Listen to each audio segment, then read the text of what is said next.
Craig Laughton on the right is Chief Executive of the Australian Higher Education Industrial Association. That represents, best of my knowledge, just about all the non-group of 8 public universities, and indeed I think a couple of G8s. The ones that Craig's organisation doesn't represent are the ones that tend to find themselves getting into interesting situations in the federal court. Damien Cahill is the General Secretary of the National Tertiary Education Union. I'm a bit of an admirer of Dr. Cahill. He runs a very tight, very policy, very focused, but immensely politically astute ship. These two blokes are like Napoleon and Alexander II meeting on the raft at Tilsit in 1810. I'm sorry. They know an awful lot of stuff, and they're on different sides of the fence. But I get the sense they work things out as best they can from their different perspectives. Governance in universities. It is on the agenda, as I've been covering this stuff for a lot of years, and I've never seen it like this. It's an extraordinary situation and an extraordinary opportunity for universities and their staff associations to be in. I don't quite know what's going to happen, but there are a diversity of views out there that is just extraordinary. There are also 2 federal parliamentary inquiries. The Jackie Lambie Vice-Chancellor's pay bill is still live. It came back after the election, as did the governance inquiry that Labor Senator Tony Sheldon set up before the poll. Both of them, I think, bring down their reports later in October. I think October. There is also a New South Wales Upper House inquiry that's just starting, and it looks like there's a fair chance that there'll be a Victorian inquiry. Now, all universities except ANU are established under state acts. But Victoria, New South Wales, that's probably 40% of the system. And there does seem political impetus for change of some kind. The question then becomes, is how do you restructure university councils, which is what this comes down to. Senior academics have long argued that they should have a much greater role. That the reforms that Brendan Nelson introduced 20 years ago now, to broaden out the base of councils, have not succeeded. They have taken away universities as not self-governing, but very much self-referential organisations, and turned them into institutions that are neither business nor public service. Can it go on as it is? Who can tell? There are certainly a lot of councils that appear to be out of touch. I think what people are missing in the ANU situation is that Texas' focus is largely on the council, because the council was running things a long time before Genevieve Bell arrived. I think some of the criticisms of Professor Bell are a little unfair. She's not responsible for the ongoing bullying and harassment that the Nixon Review discovered, and the financial crisis certainly didn't just appear magically on her watch. It's a matter for council. How councils can do what they must do better, I think, is a core issue. But these two know far more about it than I'm ever going to. So, Damien, alphabetically, you start. Okay, well, thanks, Stephen, and thanks for the invitation. Also acknowledge that we're on stolen Aboriginal land and sovereignty was never ceded. It's great to be here. So I guess this is fairly open-ended, what you've just thrown to me, Stephen. Tell me when to shut up, because I could speak for a long time, but I'll just open up on the issue of governance, and I might just refer to the reason why Craig and I are here today and why Genevieve Bell isn't. And I think that really gets to the heart of the governance issues that are at the forefront of debate in higher education in Australia at the moment. I think in terms of what way forward for university governance, I think the first thing that needs to be recognised, and Craig and I might differ on this, or we might be able to find some common ground, is that the system of university governance isn't working. The inquiries that Stephen referred to, the federal government inquiries, the inquiry that's coming up in New South Wales, the possibility of an inquiry in Victoria into university governance, these things aren't taken up by politicians on a whim. They're generally done so because there's a high degree of seriousness and public interest. And that's the case with university governance. The revelations that have come out in the last 12 months, not just at ANU, but at other universities, are shocking, to be honest. I'm not surprised because we have heard from our members on university councils and within universities these sorts of stories for a long time. But we've had instances, and I'm sure that more are going to come out in the next 6 to 12 months. We've had instances of clear conflicts of interests, some declared, some not declared. We've got the astronomically high salaries of vice-chancellors, which I do not think are justified nor publicly defensible. We have financial mismanagement. It's clear that at some of the places that are pursuing mass job cuts, like Wollongong, like UTS and ANU, there's clear financial mismanagement that are the drivers of those job cuts. And we've had instances of malfeasance. Stephen referred to some of those in his article, his opinion piece the other day. So we've got the situation at ANU. A few years ago, there was the situation at UNE, and there are other instances. So the system isn't working, and that governance system, those failings, in our view, are undermining the social licence of universities in the broader community. So I think the first thing to recognise is that the system is broken and it needs to be reformed. In terms of what that looks like, and I'll finish after this, Stephen, I think there are 3 principles that should guide a restructuring of university governance. The first is collegiality. So collegiality is a bedrock institution or practice of universities. It goes right down to department level. It's essential for peer review. It's essential for quality control. And it should be reflected at the top of the university as well. Now, that might mean more students and staff on university governing boards, elected representatives. It might also prompt a role for elected alumni representatives. We have had that in the past. But it also speaks to the culture and practice of the institution itself, moving away from a command and control structure to a more collegial mode of governance. So collegiality is the first principle. Second principle, I think, is public accountability. So as Stephen said, all public universities are all governed by acts, mostly acts of state parliament, ANU directly by the federal government. They're public institutions. And I think one of the real failings of governance in recent times is the lack of genuine accountability and scrutiny, and that practices that can occur beyond public purview. There's been intimidation of staff reps. We've seen the harrowing testimony of people in the Senate inquiry, etc. So there need to be mechanisms that guarantee public accountability and scrutiny. And then finally, I think the final principle is expertise. So we need expertise on university councils. Now, that can take a range of forms. Obviously, there's a role for financial governance expertise. But what's happened in the last 20 years is the dial has been shifted too far in favour of corporate expertise. And yet we've seen, because we've seen all of the shocking revelations come out, that hasn't done the trick of mitigating the risks to universities.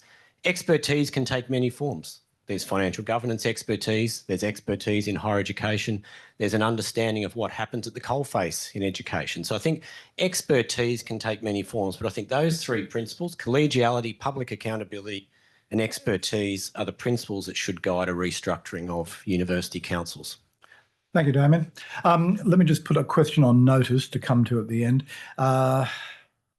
When probably a majority of your members are professional staff rather than academics, and a lot of the rhetoric you hear from academics, certainly senior professors, is that when they say university staff, they mean them. So I'll come back to that. Craig Laughton, words in response, sir. Thank you. And thanks for having us here today. It might strike you as a bit odd. I don't necessarily disagree with a lot of what Damien said, but I'll start by saying this. Good governance, when you're talking at board level, right, and this is coming from my background many moons ago as a general counsel and going through what we saw with Sarbanes-Oxley many moons ago when the US took a massive overhaul of their governance system. Good governance at board level is based on skills matrix and who you have on the boards and making the decisions. So when we look at the current composition of boards, it's not about, in our view, filling the boards with all sorts of different representatives. It's about getting the right people to make the right decisions. And if you unpack ANU for a moment, and I'll just throw this out to the floor, under the constituent acts of ANU, they've got 6 parliamentary members on their council. They've got to do reports to the Attorney General. They've got to do the reports to the Auditor General. There's some pretty hefty governance provisions there. Those reports are prepared primarily by third-party, internationally renowned organisations in terms of the audits and annual reports as well. So the question is, you can have whatever governance framework you like, but until you've got the right people, they read the documents and they act on those documents, you will have problems. So I think the first thing is, let's get the skills matrix right. Just because you're a stakeholder shouldn't warrant you to, just as an example, a 50% representation on that board or body. It's got to be there based on merit, so we make the right decisions. As soon as you start putting people there not based on merit, you have problems. The other aspect in terms of really good governance is and Damien touched on this, the conflict of interest aspects. There needs to be clear training in terms of the people on those bodies. They need to understand how to report perceived and actual conflicts of interest, because they both can be as damaging in terms of the university environment in particular. So I think as we move forward, and we've seen universities over the years, particularly over the last couple of years, move down this path around making sure that appropriate conflicts are being reported.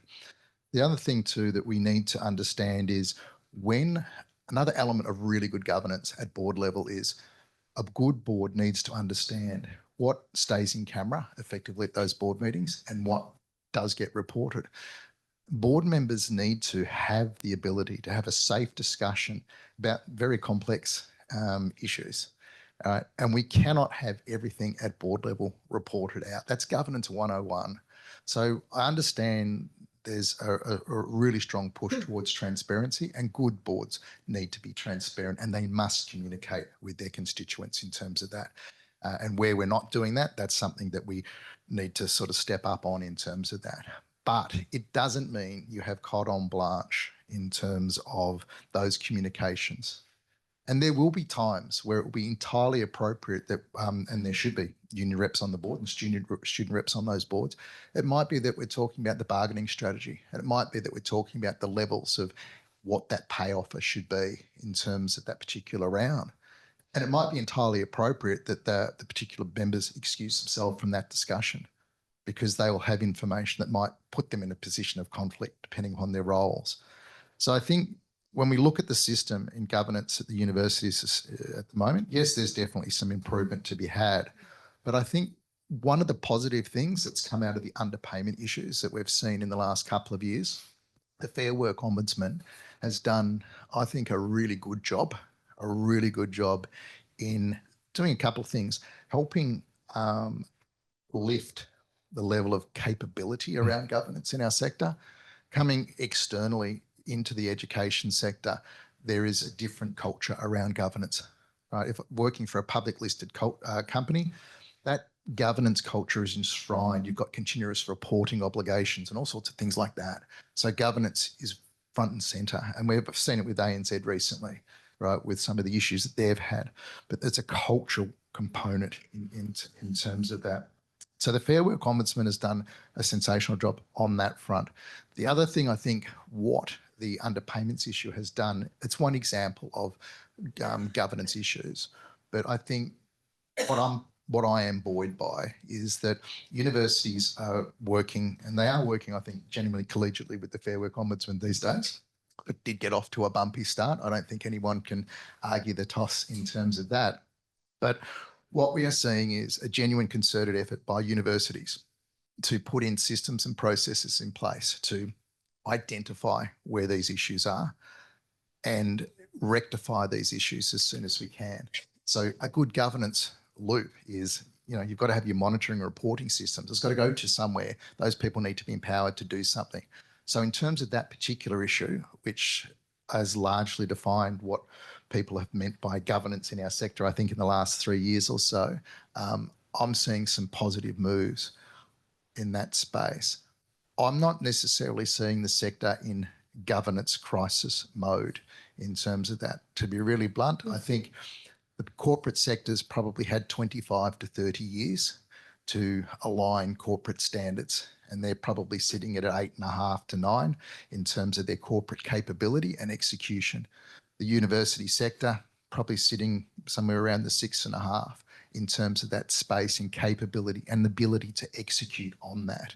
It's going to take time because imposing a corporate governance structure on the higher education system in and of itself, you're going to need to tailor it because there are nuances in terms of that. And that's going to take time, I think, to get that customisation right. Thank you, Damien.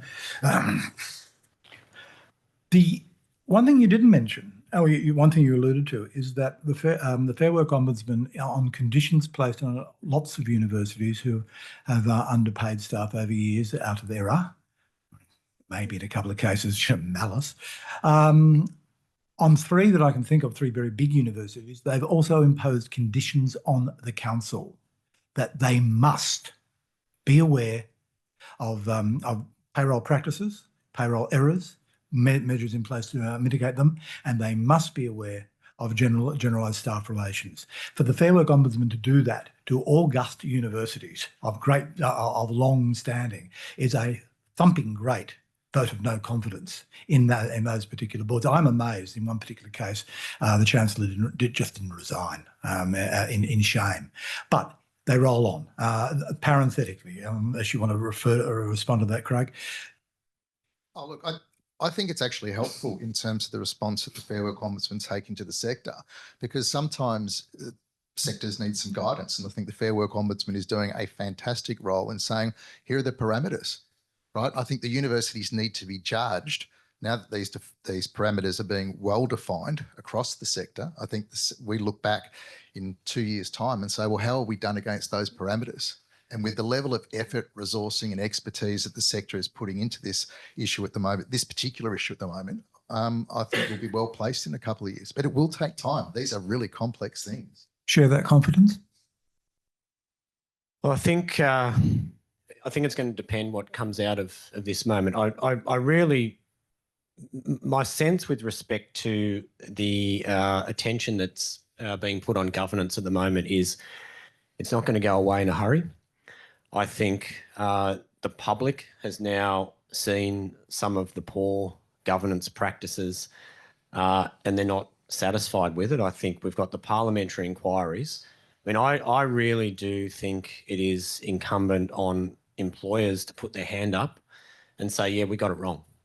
And we're willing to work with government, unions and the community for a solution that's in the interests of the sector. Now, I'm not seeing that from employers at the moment. I'm seeing a disposition that is similar to what pertained with respect to casualisation and wage theft before we won the big case at Melbourne University back in 2020 or whenever that was. After that, there was a cascade of media stories. The Fair Work Ombudsman got involved.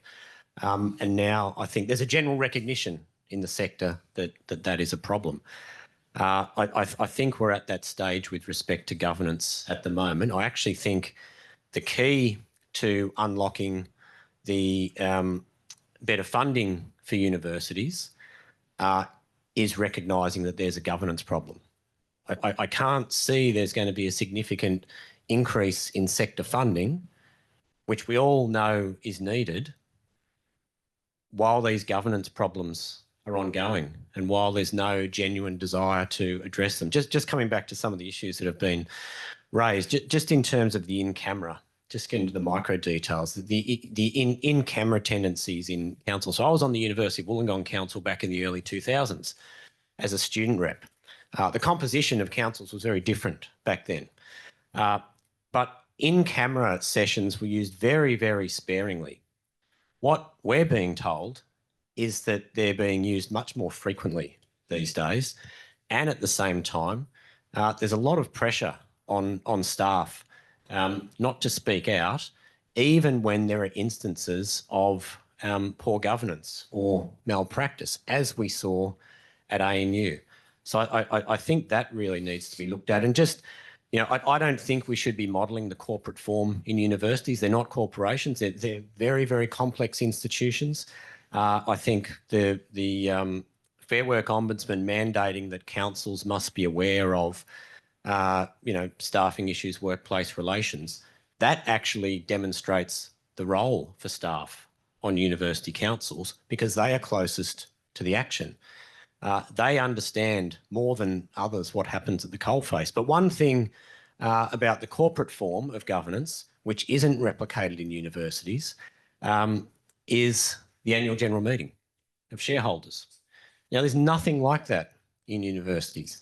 There is actually no forum, no mechanism other than getting hauled before the Parliament where the councils can be directly scrutinised. Now, I'm not saying we should replicate that for universities, but there does need to be a mechanism for scrutiny and transparency from the people who have skin in the game in the institutions. Uni of New England has, because in the last round of disputes, they recreated convocation. So it's only 2 or 3 meetings a year, but that's everybody. That's graduates. That's everybody gets to go to Armidale, wacko, and basically look at management. I don't think you'd probably do it at Monash. I don't think there's a building large enough to fit the graduates in. Craig, do you want to respond? Look, I think in terms of where we sit at governance at the moment, there's clearly we're working through governance issues across the sector. I think I'm not seeing the issues as badly as others might be seeing them. And the simple reason being is this: the systems, whilst they might be not working as optimally as they could be, and whilst they still, I think some of them are still in their infancies, particularly off the back of the underpayment issues and the processes and frameworks that the Fair Work Ombudsman is putting in place, reporting is coming through. So when we have a look, as an example, I think the vast majority, all but 4 of the universities involved in underpayments are self-reported. So if you don't have a governance system that says, hang on, red flag, we've got a problem here, that's the first tick. Secondly, you've looked at it and gone, oh, okay, we need to do something about it. Third thing, you've reached out to the Fair Work Ombudsman off your own volition to do something. That in and of itself speaks of a governance system that's doing something right? Because if you don't have a system in place, and I hone in on underpayments because there's 3 key areas that the government, having been at the Senate inquiry last week, that they were honing in on. And it was underpayments, VC salaries, and governance issues in general in terms of that. But underpayments has been seen as the defining moment of poor governance in our sector. So, but if we actually unpack that statistically, that's not a bad outcome at all. And I think the sector, and I think, Stephen, you made a fair point. 5 years ago, I think where the sector missed a beat, if the Fair Work Ombudsman sends out a letter to the university saying, we'd like to discuss underpayment issues with you, I think it's incumbent and it's part of good governance that universities should respond to that. And I think if we had that time again, I think we would have addressed that in a very different way, because I don't think we covered ourselves in glory in proactively reaching out at that stage. And I think that mandated a particular response from the Fair Work Ombudsman, and they went in very hard to start with. And I'd like to say that what we have seen over the last 2 years from the Fair Work Ombudsman is a move from going in boots and all to a far more collegiate approach. And that has been so helpful to the universities trying to recalibrate their systems to pick up these sorts of things. And the other thing too, what it has done, it has helped the universities lift the bar in governance in that space. And that's why I'm optimistic here, because developing that governance capability in underpayments helps with other issues in terms of other governance areas that need to be covered off as well. Okay. Is the core problem really structures that have grown and changed over, I'm sorry, organisations that have grown and changed over time, but their structures haven't.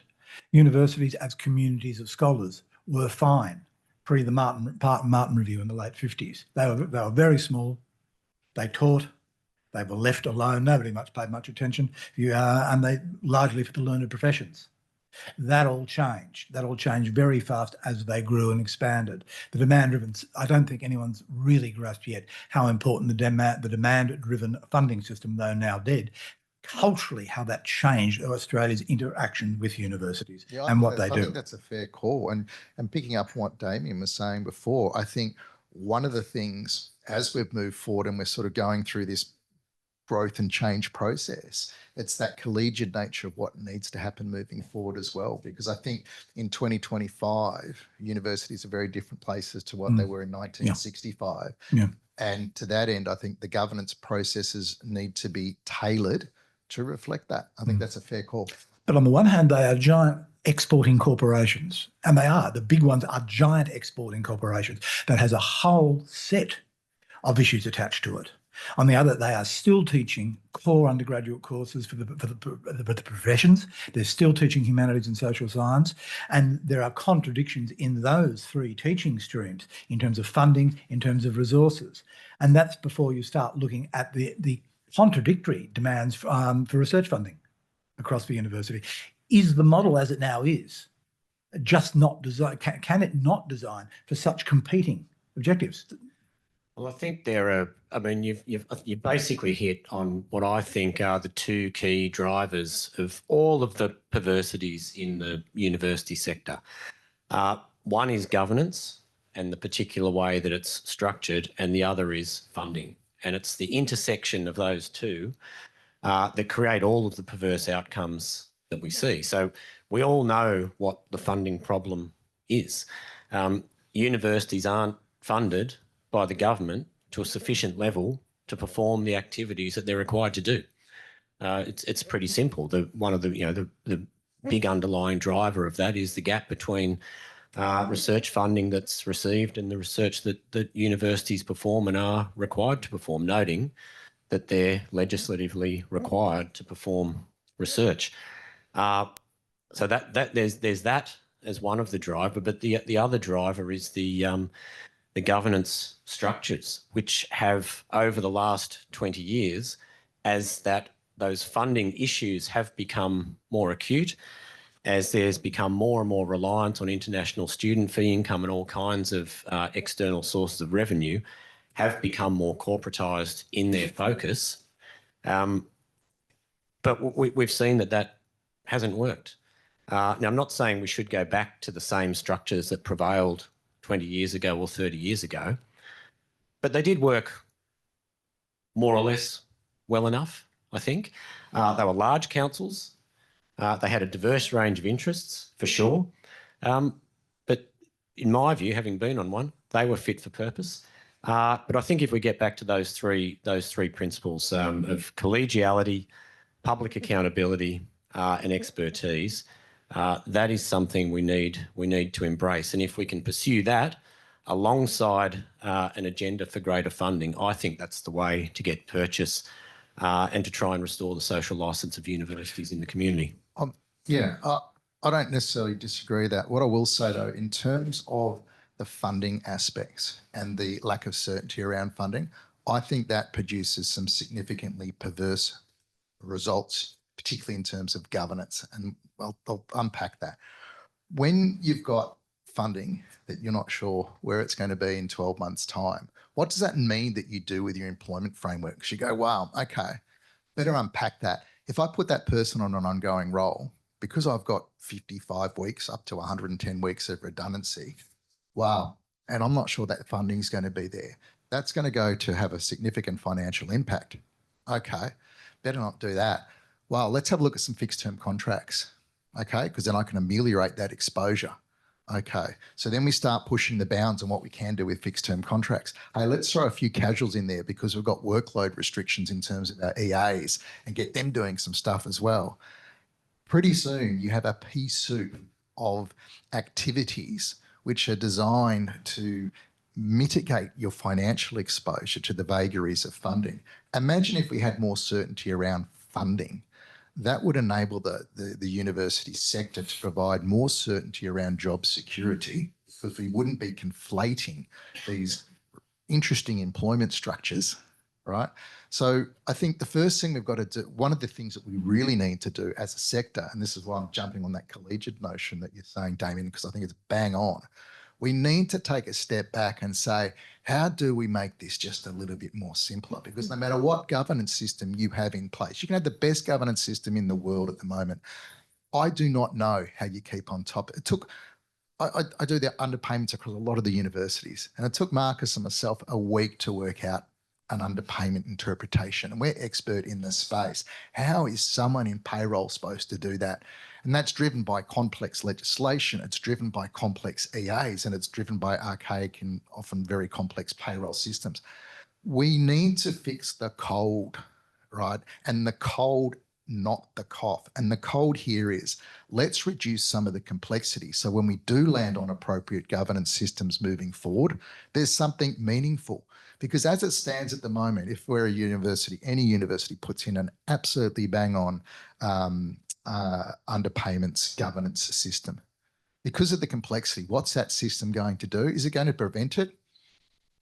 It might reduce it marginally, but if you've still got the cold of this complexity, you're still going to have issues. So what that governance system is going to do, yes, it'll pick up the underreporting or the underpayments, yes, and it will go through the rectification of those underpayments, but is it going to stop it? No. And ultimately what we want to do as a sector, we don't want to have a single person underpaid. So from a governance perspective, I think that the government needs to work with us and same with the NTEU, but as a sector, we need to look back and say, how do we declutter this space? Because governance will not work when you've got so many competing forces and you've got such a turgid environment that you're purporting to place a governance overlay on top of. Of course, there's another solution to all of this if I have my wand with me, and that's people. If it was possible, if the cultures existed whereby vice chancellors and their executives and the branch of the campus branch of the union were on the same page, on the same side, then a lot of this goes away. The example I'd put to you is Barney Glover and David Birchall, the branch president of the NTEU at Western Sydney U, who I am unreliably informed, sat down and hammered out a deal in the last set of payroll negotiations about creating, I think, 150 or 300 jobs over 3 years for continuing teaching only junior academic positions. Not great for the person who's been teaching maths part-time for 50 years. Very good for someone finishing or just completed their PhD who's trying to build a start. And so, I think they've just rolled out the last tranche of those appointments. And as part of the deal, the NTEU recommended to their staff, and staff voted for it wholeheartedly, that they take a small cut on the next EB pay rise. Now, you can't legislate that, but with goodwill and a sense of cooperation and a sense of commitment to the institution, that sort of thing can reduce some of the grief. Idealistic, which is not a word I often use, but certainly there. But I'm talking too much. Can I throw this to questions? So, Eric Knight. Maybe a question to Damien. I think one of the ironies I find in the governance crisis in the ANU example is that is probably one university where the Minister for Education has the most say on the governance arrangement. So I suppose my question to you is, you know, clearly you've had a look at the various different universities, their governance systems are different. What are the good cases? What are the, you know, positive examples that you think, you know, more universities should be like? Look, I think that the you know, the malfeasance and conflicts of interest that I highlighted before, they're not universal. I think there are good examples of governance, but I think that, I mean, the example I would cite is exactly the one that Stephen just cited then. Not all the details are correct, but at Western Sydney University in the last round of enterprise bargaining, where there was genuine goodwill from the then Vice-Chancellor, and a recognition that they needed to address the problem of insecure employment. And so they reached out in the context of enterprise bargaining to the NTEU and Goodwill and said, well, how are we going to fix it? And, we negotiated. There was some industrial action, as there often is, but we came to an agreement because there was a recognition on both sides that this was a problem. So I think that's the key here, recognising that there's an issue and then having a genuine willingness to solve it. I think the same is true with respect to the job cuts as well.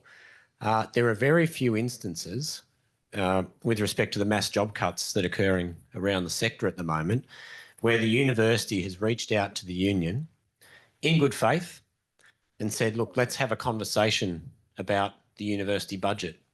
Let's have a conversation about the costs, and being willing to have a dialogue about it rather than coming to us and say, well, we've done the analysis and we have to make 400 job cuts, take it or leave it. That's a recipe for conflict. And I have to say, we're not going to sit down and allow these job cuts to happen. We're going to fight them this time because it's not just in the interest of our members, it's in the interest of the sector. So I think there are some examples and there are more, but I think that Western Sydney University example is an excellent one. It entailed negotiation, it entailed compromise, but I think there was goodwill on both sides to address a really burning issue, and it ended up showing, I think, really good leadership across the sector, and that the agreement that was reached at Western Sydney Uni with respect to decasualisation, that set the template for what happened in many other universities. I'll give you another one just very quickly, and that's the soon-to-be Adelaide University, where, as far as I can, there are endless arguments, and I get a lot of conspiracy theories. But as far as I can tell, it may not be flying at altitude and dead straight, but it's going to fly. And a lot of that comes down to the two vice chancellors, who are very different men, but two vice chancellors who talked to everybody, including your officers, Damien. And it seems to be, well, I think it's a great achievement. Yeah, I think Adelaide's a great example. And I also think a less known example, someone like a Bond University. They just get on with it. They seem to work very collegiately with their staff and work through some excellent staff outcomes. I think more at the governance level. Governance at Bond University looks pretty good too in the way that it sets up, which is ironic in terms of where they've come from, being a private uni. The other thing I'd just say though, Stephen, I think at the moment is we've got two pathways forward here. You either do it in terms of we all get together and we work through the issues, and we do try to work very well and closely with the NTU on these sorts of things. So there's no issues there. But the other flip side here is, assuming, let's say you can and you can't because we can't fix these complexities at the moment. I think we actually have to sober up a little bit and say, right, well, maybe what we need to do in terms of where we're hit right now to move forward, maybe the Fair Work Commission needs to have some genuine arbitration powers in respect of those EAs and those processes. So we had the government made some really useful inroads on the intractable bargaining declarations when they first brought the new provisions in, and they were significantly watered down. And the issue that we see there is we're going to see a grandfathering of provisions in enterprise agreements. That's not necessarily going to be helpful. I think from a sector perspective, if I can't have the nirvana of saying, let's simplify things so we can get the governance structures right, the other aspect might well be just to cut to the chase to reduce the transaction cost, have a third-party arbitrator involved here, put it all out there and let experts, the Fair Work Commission, decide in terms of where this could be. That doesn't work at the moment, that the way we're seeing it. Damien? I think that's so far out there, it's not funny, Craig. The reason why the intractable bargaining laws were changed is because it was recognised as a genuine loophole and had the capacity to take the determination of enterprise agreements out of the hands of the people who were being regulated, the staff, and into the hands of the Fair Work Commission. What kind of system is that? I don't think that's a system that any of us want. And post those changes, we managed to reach agreement with employers at every single public university. as we've done so more or less for the last 30 years. I mean, the complexity that you talk about in enterprise agreements, I think we have to remember your members agreed to that. And after they agreed, they wrote to all staff at their institution saying what a great agreement it was and every staff member should vote for it. Moreover, with respect to the casual rates of pay, you know, every enterprise agreement's different, but there are strong family resemblances, particularly on the casual rates across all of the public uni agreements. They're all anchored more or less in the terms of the award. They've been around for 2 decades, so I think that's long enough for universities to get their payroll systems in order. Moreover, anyone who's worked in the sector for long enough, even if you move between institutions, there should be a familiarity with the general architecture of the rates of pay as they exist in the agreements. I wasn't talking about rates of pay, and I didn't realise that would be so triggering. But in terms of all we're saying is, I think what we need to get to a situation is, I just don't think it's acceptable in 2025 to have a 2-year bargaining round where we sit there and throw punches for 2 years because of X, Y, Z. I think that's 1985 waterfront. And I'm saying we have potential mechanisms in place to deal with that. And I don't see it as selling out the staff to have professionals in the Fair Work Commission with reference to the objectives of the Act and what's happening in other sectors. I think that's common sense, and I think that would pass a pub test for other workers in other sectors when they see what we're up to. So I don't think that's so much of a problem.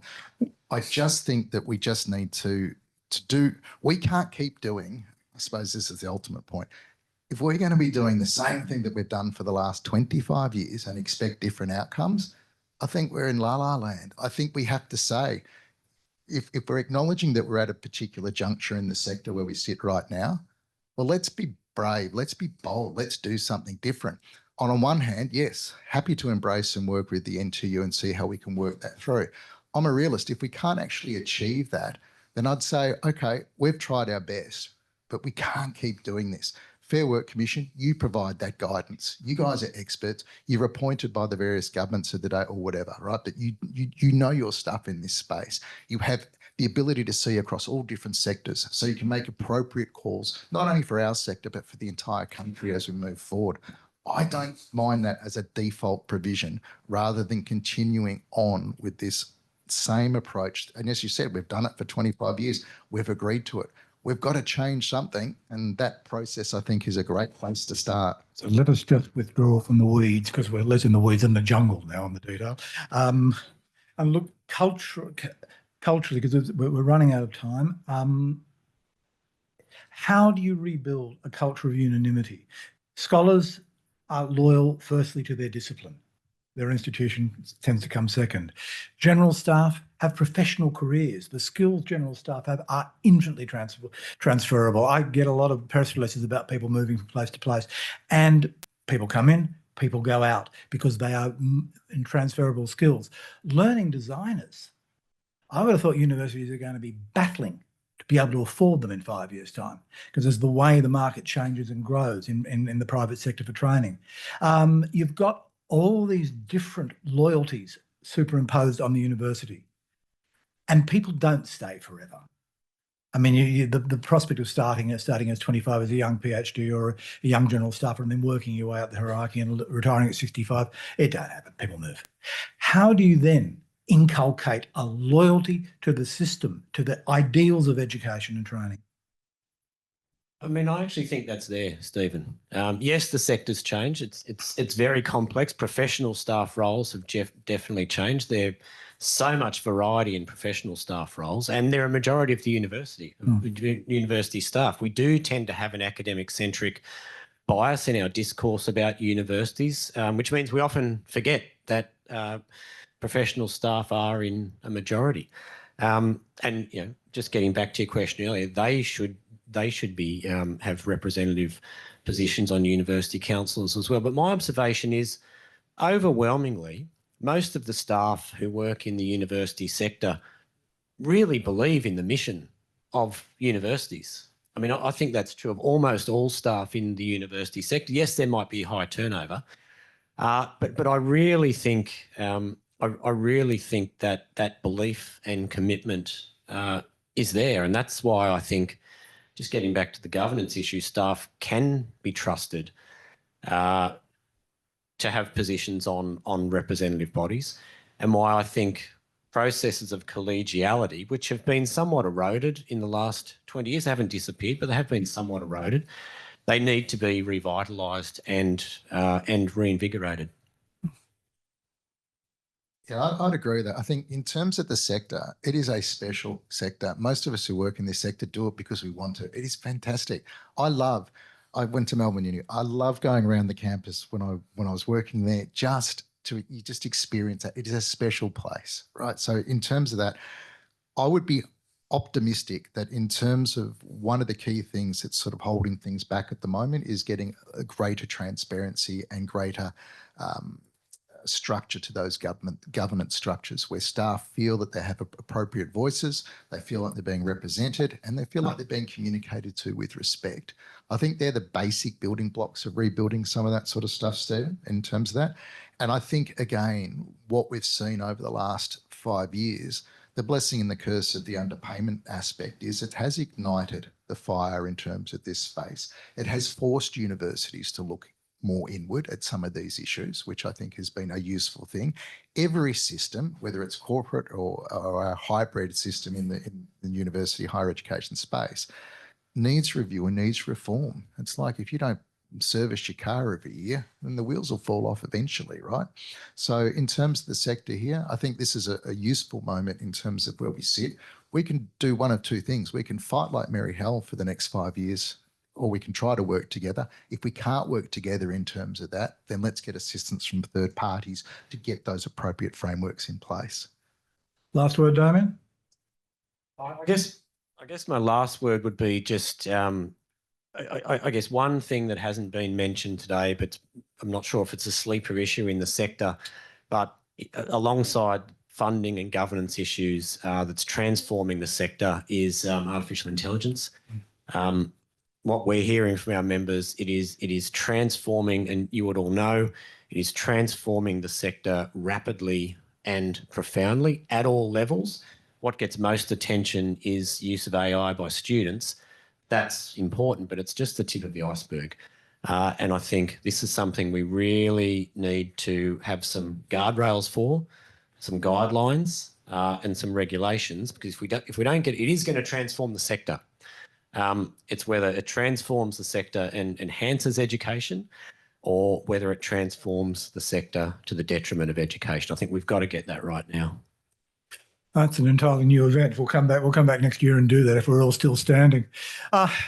Gentlemen, on very short notice, that was very kind of you both. That was very informative. You are across your games. I hope I never have to negotiate with either of you, because I'll lose. Damien Cahill from the NTEU, Craig Laughton here.